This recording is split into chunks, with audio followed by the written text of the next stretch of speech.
Everybody, broadcasting from the National Energy Cooperation of South Africa, that's NECSA, of course.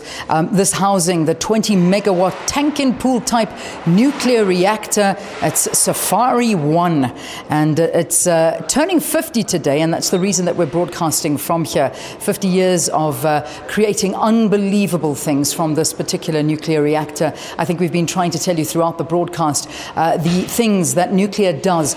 When we think of nuclear, I think one of the things we do think about is nuclear energy, and then of course nuclear weaponry and the destruction that nuclear may cause. But we don't think about the other side of the coin when it comes to nuclear and all the benefits that it goes into creating different types of isotopes, medical things. You won't even believe that in cosmetics nuclear is actually used, and this facility here is one of those reasons that it is done. So if you stay tuned to this broadcast, you're going to find out that some of the cosmetics and some of the things like your CD cases and everything else like that, there is nuclear used in the production of them. So very, very interesting to find out the uses of nuclear. Now, joining us on the program is Zizimela Mbabo. He is the DDG in the Department for Nuclear, and he's going to talk to us more from the government perspective when it comes to nuclear. Good to have you on the program. Welcome to Morning Line.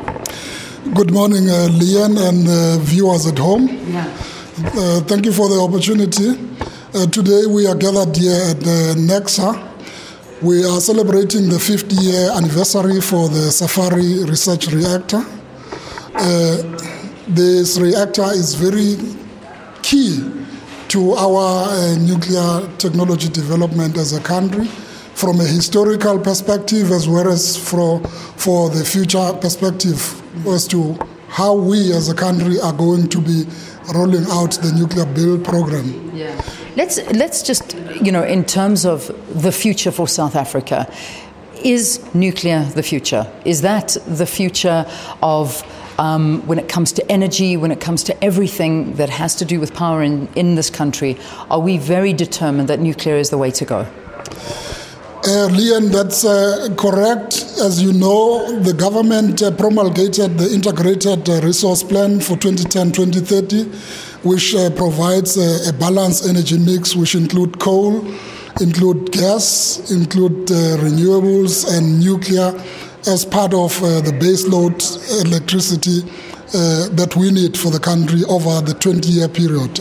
And nuclear, indeed, is stipulated that it will form a 9.6 gigawatt of energy, and that's what we're going to be rolling out going forward as a country.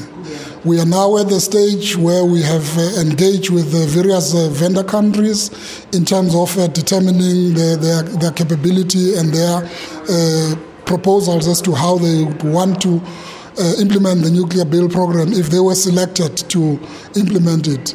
We've engaged with Russia, we've engaged with China, we've engaged with the US, we've engaged with France, we've engaged with South Korea, and we will also be engaging with Canada and Japan to make sure that we sign their intergovernmental framework agreement for the preparation of the procurement of the nuclear build program as a country. Yeah. I believe that there is going to be two countries visiting the country next week, and I think that's in the form of Canada and in Japan. Am I correct in saying that those are the next two countries we're looking at?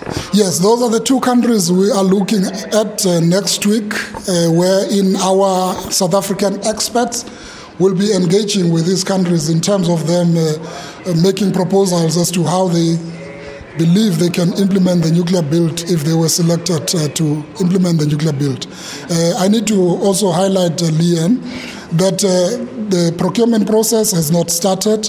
We will be engaging with these countries with a view to get that information. The procurement process, when it started and having been approved by Cabinet, it will be an effective, competitive, and a transparent procurement process that we will be rolling out as a country to make sure that the nuclear build program benefits the country as part of our core energy mix going forward. Yeah. This particular nuclear reactor, we'll be talking about its uses, and its use does not include that for energy, nuclear energy. That's not what this SAFARI-1 does. There are many other uses for it, particularly for research purposes, but not for nuclear energy.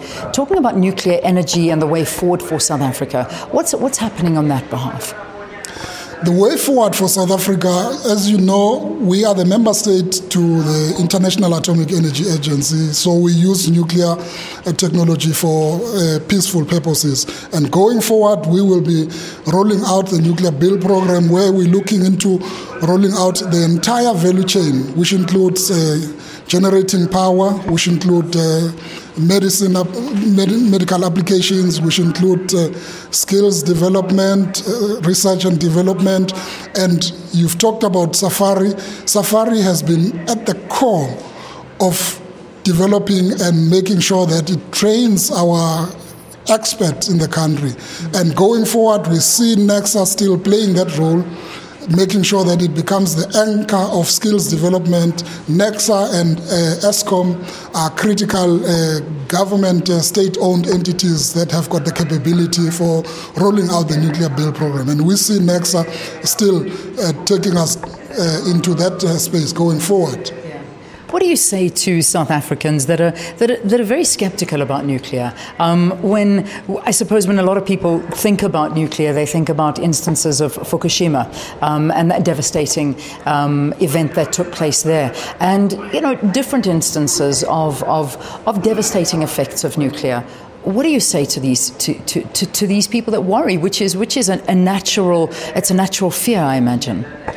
Leanne, to those people who fear nuclear, I will assure them that in terms of the country, as we are the member state to the IAEA, as a country we subscribe to very strict international standard and benchmarks.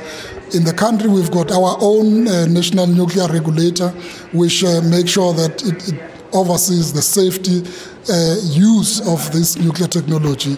And so there are some very stringent standards that we adhere to for the country. We've got the institutional arrangements that have been established to oversee that as we roll out the nuclear build program, all the issues are taken into account. And these structures that I've highlighted, the nuclear regulator, plays a critical role in terms of ensuring safety in the use of the nuclear technology. And the operators, which will be NEXA and ESCOM, adhere to these safety standards. We've got a very impressive track record. As you've mentioned, we've got the SAFARI that has operated safely for 50 years. Yeah. And this is now the celebration that we are having as a country. And we've also got the Koeberg Nuclear Power Station that has operated safely, providing electricity to the Western Cape for 30 years.